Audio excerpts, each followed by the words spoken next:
Pour le mariage, comme pour le divorce, on parle de consentement mutuel et c'est à peu près à ça, que sont arrivés, Michel et son épouse.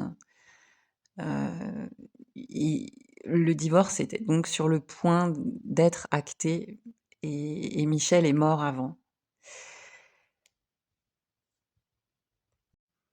Et toutes les démarches qu'il y a eu pendant ces 4 années, liées à ce divorce ont permis une forme d'apaisement de de cette relation.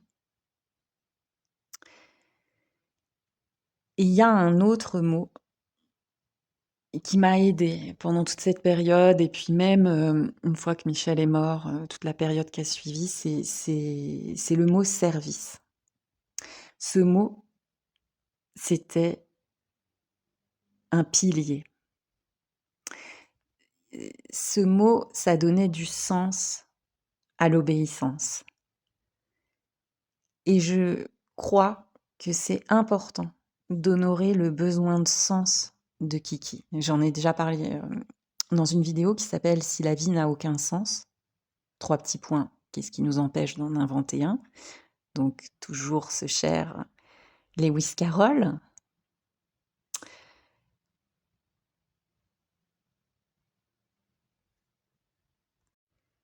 Même si ce mot, à un moment donné, a aussi lâché. Il a été vu qu'il y avait un attachement aussi à ce mot et une identification et c'est OK, hein, enfin, ça peut aller et venir, Le service n'a rien à voir avec la morale, avec, le fait d'être une bonne personne. Bah, d'ailleurs, ça a rien à voir avec personne. Ça peut être du service de dire non. Ça peut être du service de dire fuck ou de rester silencieux, ou de rien faire ou de quitter. Ça m'est arrivé. Par exemple, pendant la relation avec Michel, ça m'est arrivé de quitter. Il y a pas de notion de sacrifice dans le service, puisque c'est l'amour qui est au service d'elle-même. Et ça me fait penser à Marie. Dans la Bible, il y a un épisode qui s'appelle les noces de Cana. Et Marie va prononcer une parole qui est: «Faites tout ce qu'il vous dira». Et c'était cet épisode où en fait, le Christ va changer l'eau en vin. Donc le service permet le miracle. Chaque action qui émerge de ce service est une action de joie et de célébration. Et quand je dis célébration, mais cette célébration, ça peut être aussi une célébration de la tristesse ou de la confusion. Dans l'histoire avec Michel, moi, si on m'avait dit: «Bah, tu vois, tu vas faire ça, ça, ça, ça, ça», j'aurais dit: «Mais j'en suis tout simplement pas capable» et lui non plus. C'est pas une personne qui agit et en même temps. Je souhaite rendre grâce de tout mon cœur à l'apparent Kiki qui semble expérimenter tout ça.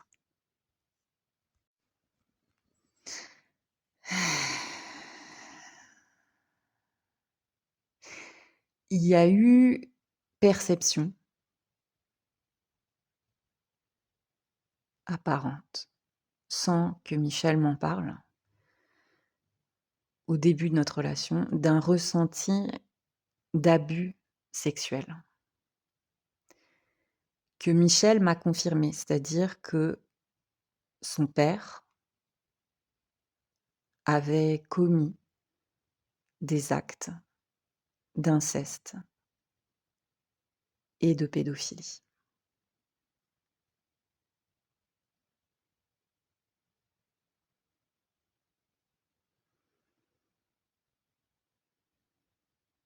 Et ça, c'était quelque chose dont Michel n'avait qu'il n'avait pas pu, évoquer avec ses proches.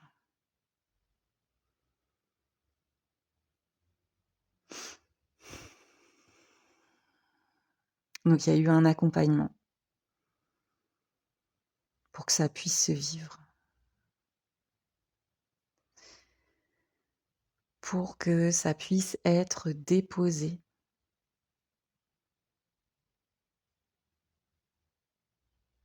auprès de son frère, de sa belle-sœur, de ses fils et aussi échanger, avec son père à ce propos.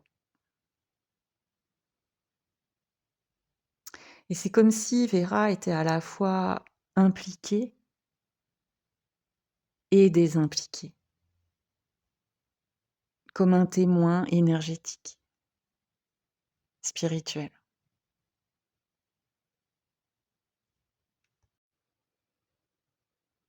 Dans l'expérience, ça a permis à nous tous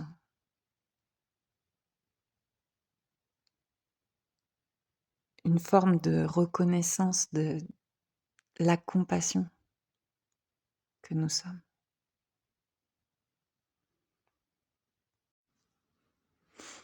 Il y a eu la permission que la colère, la tristesse, le dégoût, l'incompréhension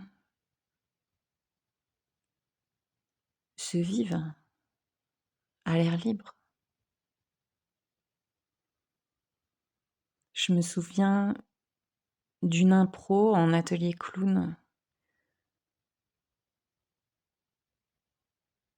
Michel, il cherchait tout le temps à cacher son ventre, à le draper, à le recouvrir et il y arrivait très bien. Jusqu'à un moment où, il est plus arrivé, quoi.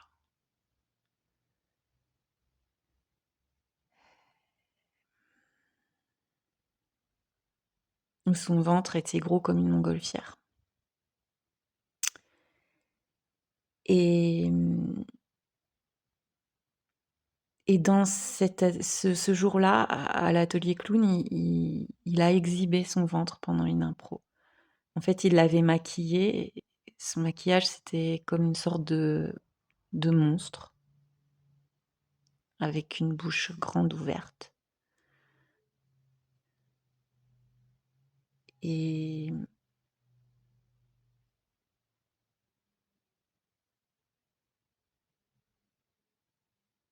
je crois que le corps est le plus grand confessionnal qui soit.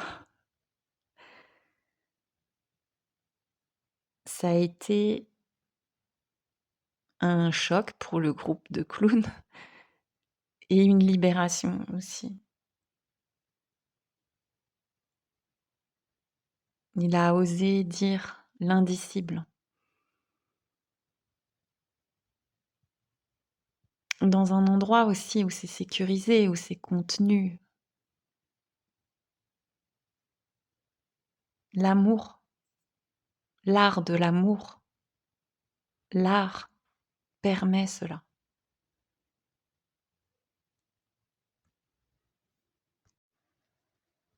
Et je veux revenir sur le mot service pour remercier toutes les personnes qui ont participé à l'accompagnement de Michel. Et je reprécise que lui aussi s'est accompagné lui-même et que lui aussi nous a accompagnés, bien sûr, et qui continue d'être là à sa manière. Donc déjà, j'ai envie de remercier une amie de cœur qui nous a présentés, qui a été la passerelle entre Michel et moi et qui a été présente dans notre relation du début à la fin et même à l'après, à toutes les fins et à tous les débuts, elle était là.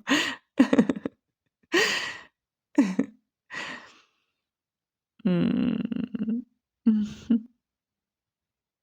Un grand merci aussi à toute la famille de Michel.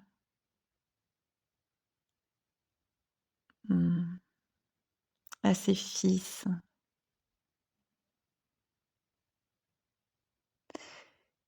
à son épouse,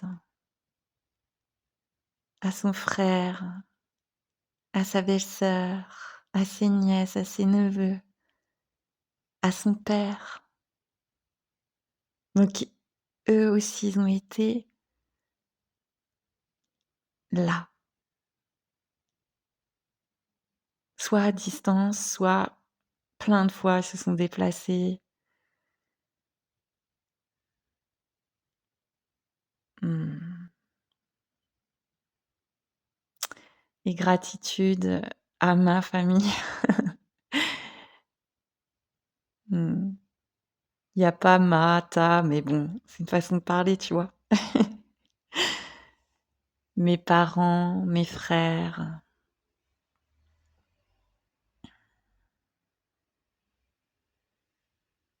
mmh,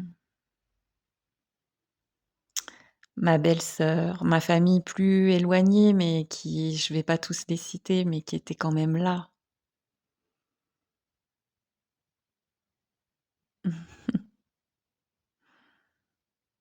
Mmh.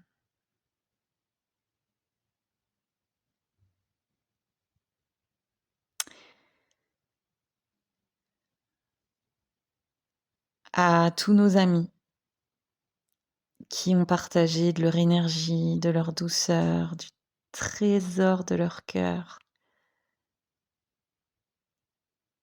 et bien sûr, à tout le personnel des soins palliatifs. En fait, Michel était hospitalisé au Diaconesse, dans le 12e arrondissement et c'est un endroit hors du commun. Ouais.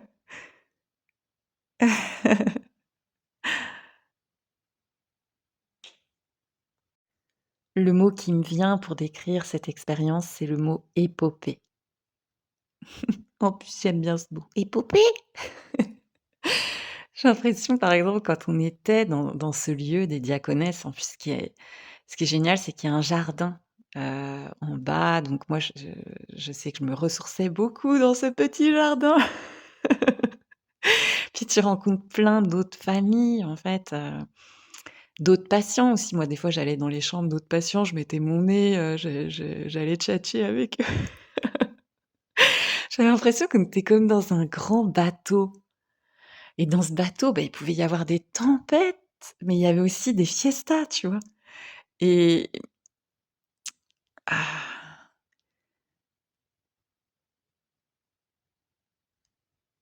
par exemple, heu, il y avait des clowns, on avait plusieurs groupes de clowns, avec Michel et puis il y avait des clowns qui étaient venus, on avait fait un bain d'amour clownesque. Dans les diaconesses, quoi. Donc on n'était pas, enfin, en fait, il y avait Michel aussi qui était en clown et du coup ça avait fait une animation, dans les soins palliatifs. C'était c'est plusieurs fois, hein, on a été en clown, mais là, il y a carrément, un lâcher de clown un lâcher de clown dans le service et la chambre de Michel, elle était immense et c'était vraiment notre point de ralliement. Et à chaque fois, vraiment à chaque fois qu'on y est allé, la magie opérait. Son fils, il est venu jouer avec son groupe. On a fait plein de fêtes et je me souviens aussi d'une fête où, bah, Michel était en fauteuil roulant en fait, il pouvait pratiquement plus du tout marcher. C'était très, très ça devenait vraiment très compliqué, même les tout petits déplacements et à cette fête, Heu, on a dansé ensemble, quoi. et je crois qu'on était en mode hallucination et lui et moi, quoi. J'avais l'impression d'être à Lourdes, quoi.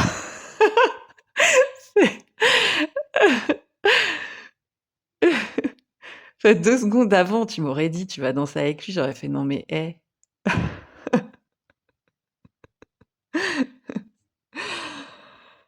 Ah.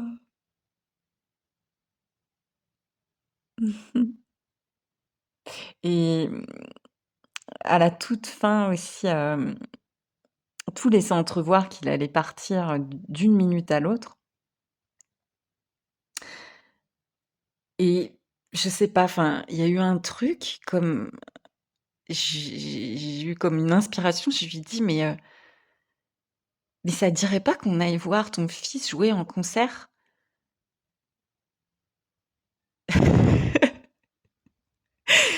Mais tu vois, je j'aime enfin, je il y avait des trucs comme ça qui émergeaient, mais enfin, ça semblait, hem, une hérésie, quoi. Et ben, on y allait. On y allait,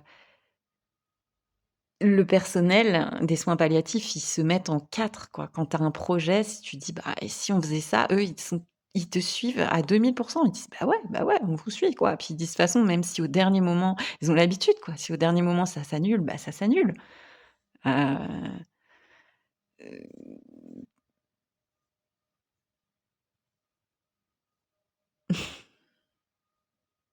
donc ça a été rocambolesque. Puis, évidemment, il y a des amis qui ont permis aussi, le fait que les amis soient là, heu, il y a un relais d'énergie qui se fait et ça devient farcesque et rocambolesque et ludique parce qu'on est obligé de rigoler, en fait, c'est tellement n'importe quoi. Et il y avait une nièce de Michel qui avait écrit sur le tableau Velleda, il avait un grand tableau Velleda dans sa chambre, elle avait écrit: «Ils ne savaient pas que c'était impossible, alors ils l'ont fait». Cette phrase, très célèbre de Mark Twain, ben, c'était ça, quoi. Donc bon, je pourrais rester des heures à raconter, plein d'anecdotes justement sur des choses qui semblaient impossibles et qui, sont devenues possibles miraculeusement. Hem, mais peut-être un des moments qui m'a le la plus touchée,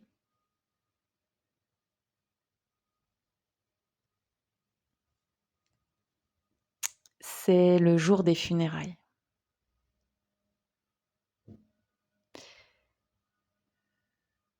Au funérarium, donc Michel est dans le cercueil. Il y a cette ambiance de pénombre très feutrée. Le cercueil n'est pas encore fermé. Il y a beaucoup de personnes qui sont là, mais ce sont que des personnes proches autour, du cercueil et il y a une lecture d'un texte, il me semble que c'est un texte que Michel avait écrit